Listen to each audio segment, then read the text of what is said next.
Hello and welcome to Cisco Router Password Recovery. A basic requirement of all network security policies is to configure strong passwords on network devices such as routers, switches, and servers. Unfortunately, sometimes those passwords are either forgotten or the documentation of the password is misplaced. This video presents the password recovery process specific to Cisco routers. During the password recovery process, the router's memory, its contents, and the router boot process are manipulated so that the privileged exec password is either revealed or can be changed. Follow the steps in this video to recover the privileged exec password on Cisco routers.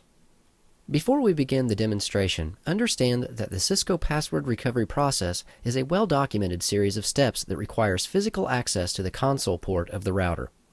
Therefore, it is highly recommended that you always keep your routers in a locked telecommunications closet or cabinet to prevent unauthorized users from using this process to gain access to your router.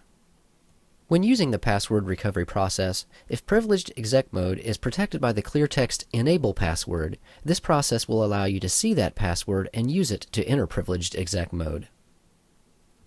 If the encrypted enable secret password has been used to secure privileged exec mode, you will not be able to see that password in clear text. However, you will be able to change it and thus have access to privileged exec mode. In order to fully understand the password recovery process, you must first know the router's memory types and contents, as well as the boot sequence of the router. As a router is configured, the configuration information is stored in random access memory, or RAM, and takes effect immediately. This configuration that is stored in RAM is called the running configuration and will be lost upon shutdown of the router if it is not saved to the router's non-volatile RAM, or NVRAM. After issuing the copy running config startup config command, the configuration is copied to NVRAM, where it will be saved even if the router is powered down. The configuration that is now saved in NVRAM is called the startup configuration.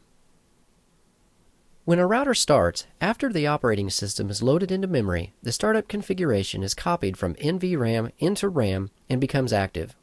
However, you can manipulate this boot process and instruct the router to ignore the startup configuration information present in NVRAM and load a blank running configuration. Since there are no passwords in this blank configuration, you can easily enter privileged exec mode. You can then copy the startup config, which holds your passwords and is still in NVRAM, over into RAM and see or change the privileged exec password. The first step of the password recovery process is to find the current value of the configuration register by issuing the show version command. The configuration register stores information about the boot sequence of the router. Notice that I'm issuing this command from user exec mode because I don't know the password to get into privileged exec mode. As you can see, the configuration register value is hexadecimal 2102, which in part instructs the router to load the startup configuration that is stored in NVRAM during the boot process. The configuration in NVRAM is the configuration that holds the passwords we have forgotten or misplaced. Remember the value of the register because after our procedure it will need to be restored. Now we need to change the configuration register from its original value of hexadecimal 2102 to hexadecimal 2142. This tells the router to ignore the configuration in NVRAM as it starts.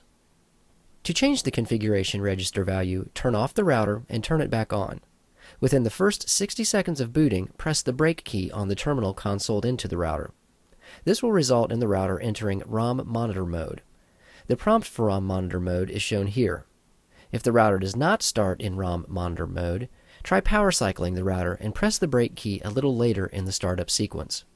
When in ROM monitor mode, type confreg 0x2142. Setting the configuration register to this value instructs the router to start, but to ignore the startup configuration that is in NVRAM, which is where the forgotten enable secret or enable passwords are stored. Next, type reset at the ROM monitor prompt. This will reboot the router. During startup, you will receive the standard prompt asking if you would like to enter the configuration dialog. Answer no to this question. The router will continue to boot, however, during this boot, it will ignore the startup configuration that is present in NVRAM. Notice that after restarting, the router prompt is back to the original value of router. This is because the running configuration is blank. Understand that the original startup configuration in NVRAM is still in NVRAM. It has just been ignored during boot. Type enable to enter privileged exec mode. Notice that you are not prompted for a password. This is because the configuration is blank. Now type copy start run to copy the startup configuration in NVRAM, which contains the password, into RAM as the running configuration. Since you already are in privileged exec mode, by typing show running configuration, you can see all non-encrypted passwords. If you had used the unencrypted enable password, as in this example, you will be able to see and record that password. In this case, I can see that the enable password of "it's a secret" was used to secure the router. I now know my password.